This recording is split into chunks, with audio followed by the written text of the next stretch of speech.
let us discuss the correlated filter in the presence of additive white Gaussian noise.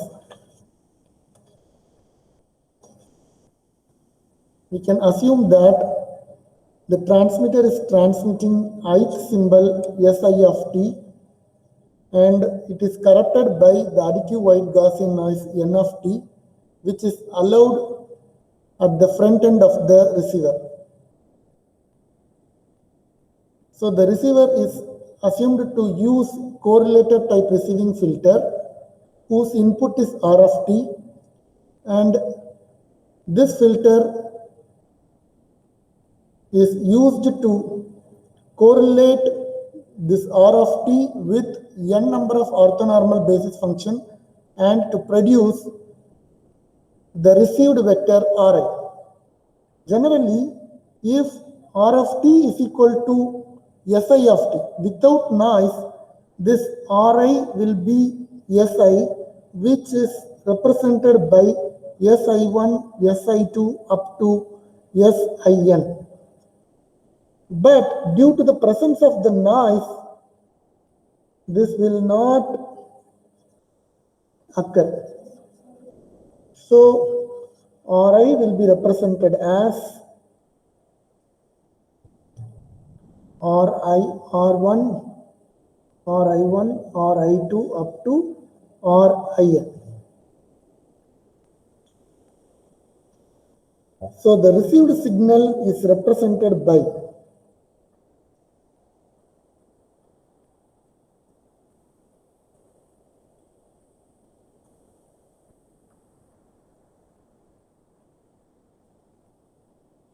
R of t is equal to Si of t plus N of t. Now, the output of the correlator receiver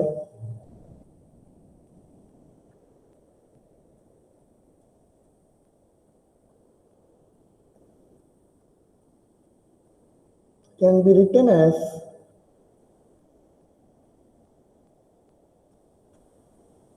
Ri is equal to integral of 0 to Ts R of t into psi j of t into dt, where j varies from 1 to n.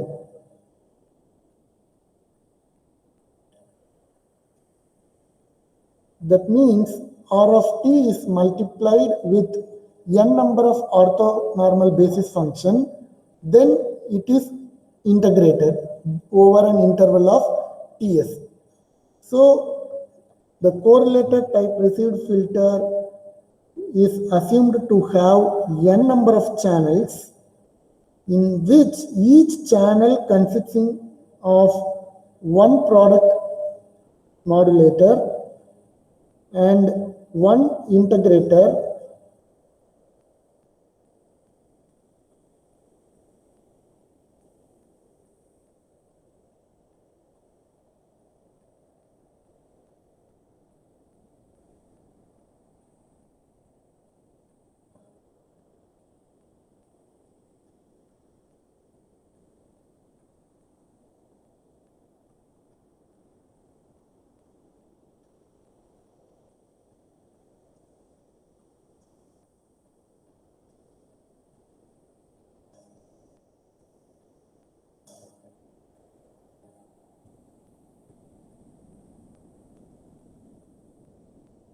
Now, at the first channel output, we will have Ri1, and at the second channel output, we will have Ri2, and at the last channel output, we will have Rin, which constitutes the received vector Ri. And it is allowed to a decision device which has to choose the transmitted information Si. Then Si is allowed to the demodulator for the further process.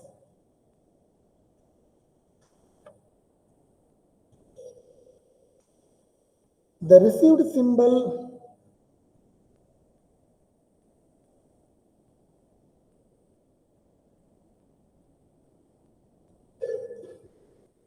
is written as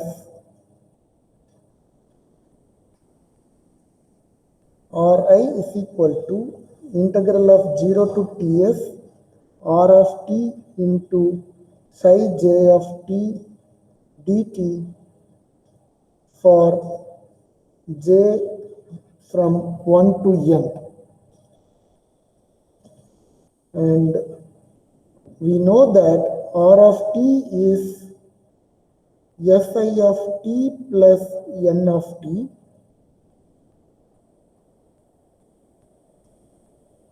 Then the equation can be expanded as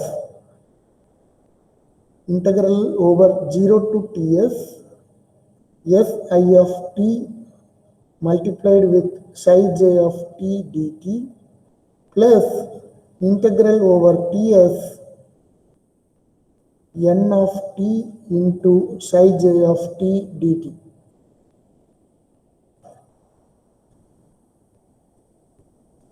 And the first term will be representing the correlation between the ith transmitted symbol and the jth orthonormal basis function, which is represented by Sij, and the later term is representing the additive white Gaussian noise vector.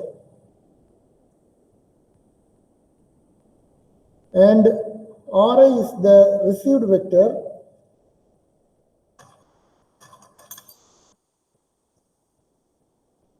which is represented by Ri1, Ri2 up to Rin. And here n is the additive white Gaussian noise.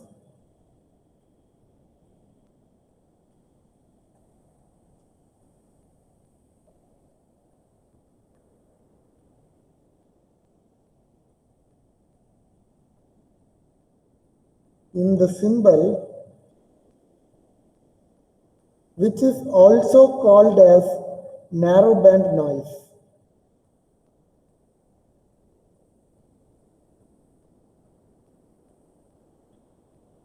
And the probability density function of this additive white Gaussian noise can be represented by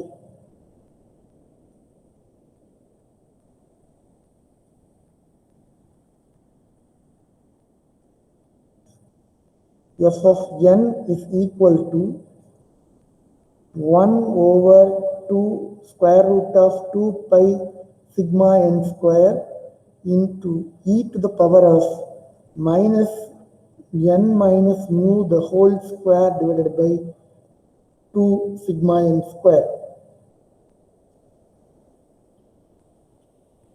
If it is drawn in the Cartesian axis by representing the noise amplitude in the x-axis and the function of probability density in the y-axis, then we may have a bell-shaped curve which follows this Gaussian probability density function. That's why this noise is called as Gaussian noise. This noise is having a variance of sigma n square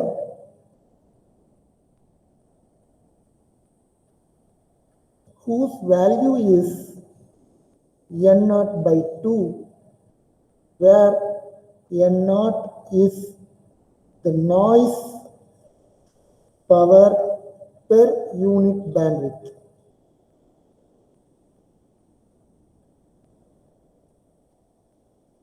And it is a zero mean additive white Gaussian noise, so that for AWGN mu will be 0. And the autocorrelation function of AWGN can be represented by an impulse function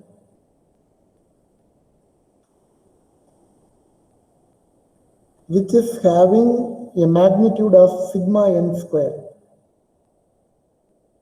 So Rnn of tau is mathematically expressed as n naught by 2 into del of t minus tau. And the power spectral density of this additive white Gaussian noise is calculated by taking the Fourier transform of autocorrelation function,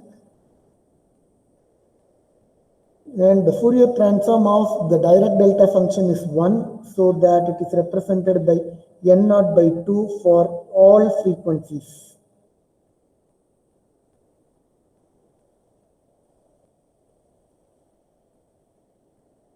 As how the white light consists of all the wavelengths, this noise consists of all frequencies.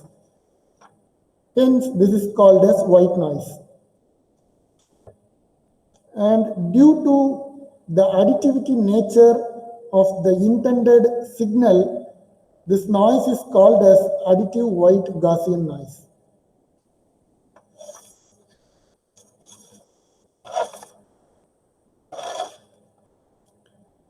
In the next session, we shall discuss about the maximum likelihood detection of